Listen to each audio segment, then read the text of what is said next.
Hey, Patrick, it's Elizabeth. I know you're worried sick about Robin, but for what it's worth, I think you made the right decision by letting her deal with this in her own way. If you need to talk, I'm here to listen. I'll see you later. Bye. Hey. Hi. I know you were scheduled for surgery today. Well, I got called in to cover Patrick. I'm not complaining, but it's very strange for him to duck on a procedure. I saw him yesterday. I don't think he's feeling well. And, you know, he's home taking care of Emma by himself. He probably just didn't want to do a surgery if he's not 100%. Oh, I mean, what about you? What do you mean, what about me? Well, with Lucky going, you got the 2 kids to take care of. I don't see you ducking out your responsibilities. Well, some days are rockier than others. Are you still seeing Keenan? Not formally. So, informally, you're seeing Keenan? I don't really know how to answer that. Sorry, I mean, it's none of my business. No, You do what you gotta do. It's totally fine. For the record, I'm not seeing Dr. Keenan or anyone else informally. No commitments. None. Yep, none here either. Well, Maxie asked me to move in, and I told her I just wasn't ready for that step yet. Oh. I mean, for any commitment or just one with her? Cool. Dr. Keenan, hi. Dr. Hunter. Hi. I was hoping to see you today. Are you here visiting patients, or are you looking for more constellations in the ceiling tiles? We could go over something else if you're up to it. When? What about now?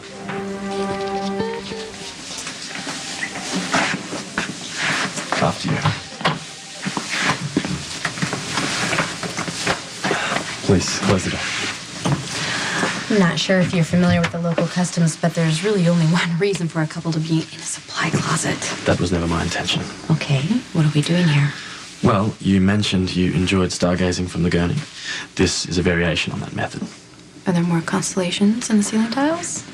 Probably. But I was hoping to help you in a different way. Back up. Who said I needed help? Well, you seem upset. Well, I was earlier. How did you know? You have very expressive eyes. It's my job to perceive what's behind them. So, you ready? Well, I guess that depends on what we're doing. Pretend we're in an elevator. Oh, there's a perfectly good one down the hall. Give your little mind a rest and use your imagination.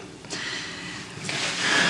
When these doors open, you can step outside to any place in the world you'd like to be. At any time. Today, last year, 10 years from now. And this is supposed to accomplish what, exactly? Humor me. Close your eyes and try.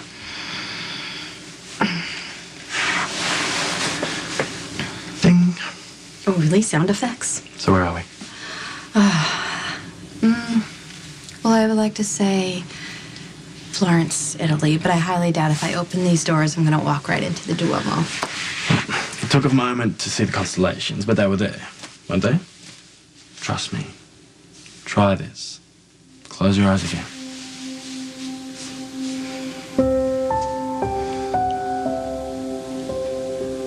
Ding. So,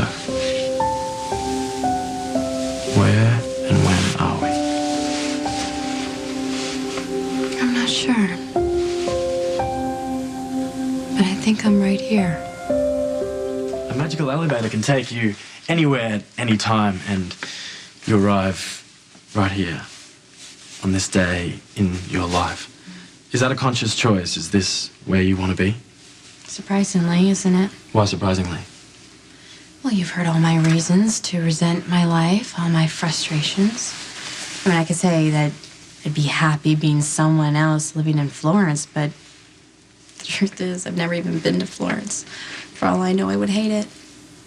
And I would never trade my children for anything. That's an impressive insight. Well, I've basically been slapped in the face with how blessed I am. A good friend of mine is facing a health crisis, and she's afraid her family might have to go on without her. And it just makes me realize how much I have to be grateful for. It's okay to want more. Well, I want a better life, just not a different one. I would never want to go back or forward in time. Most people see the fantasy as an appealing thing. Oh, yeah, but if you go back, then nothing changes. And if you go forward, then you might miss what's right in front of you. All you can do is make the most out of the time that's been given to you. I see. My work here is done.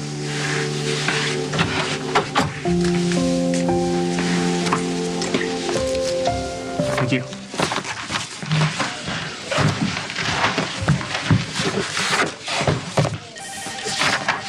Your eyes are softer. Excuse me? Your eyes, softer. You seem calmer. Good.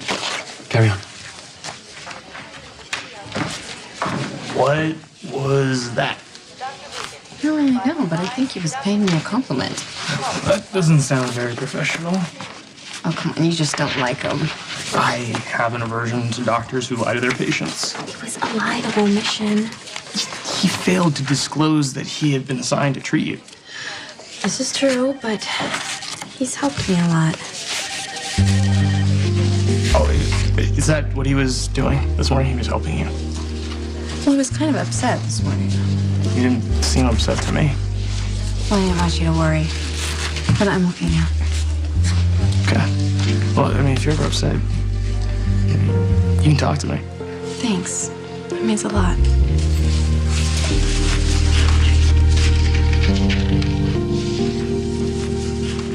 What are you doing here? You know, I often ask myself that same question. Am I just a collection of cells or a mere scattering of genes from a skirt-chasing father and a You're nurse not who fell too easily? on the surgical rotation. That's right, because I'm filling in for Patrick. On a grade 3 meningioma. Yes. In fact, I graduated grade 3. I'll have you know. You're not as funny as you think you are.